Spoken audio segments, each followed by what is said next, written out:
Communicate with your legal team effectively. Good communication with your attorney and legal assistants can improve the efficiency of your representation, reduce misunderstandings, and sometimes save you a surprising amount of money. Family law cases are emotional, and that makes communication difficult. Something happens with your former spouse or the other parent, or you're angry or frightened, and naturally you want your attorney to know everything immediately. But the most useful communication is not necessarily the longest communication. It is the communication that helps your legal team understand what happened and determine whether anything needs to be done about it. Start with the important point. If you are sending an email, tell us in the first few sentences what happened, when it happened, and who was involved, and why you believe we need to know about it. Then, provide details that are necessary to understand it. If there are supporting documents, identify them clearly.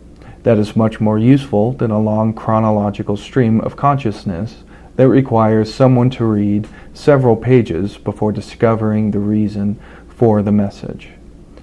It also helps to keep related subjects together. 10 separate emails about the same event are harder to understand and more expensive to review than one organized email containing the relevant information. The same principle applies when the law office asks you a question. Answer the question that was asked. If your legal assistant asks whether you received your 2025 tax return, a 5-paragraph history of your spouse's financial misconduct may be completely true and still not answer the question. If you do not know the answer, say that you do not know. If you need help understanding what is being requested, ask. Another important skill is distinguishing between urgent and important. Family law cases produce many upsetting events.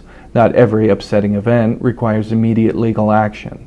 If something truly has a deadline, involves an imminent hearing, or otherwise requires immediate attention, make that clear, but labeling every communication urgent eventually makes it harder to identify the matters that really are urgent. Finally, tell your attorney the bad facts. Lawyers do not need clients to impress them.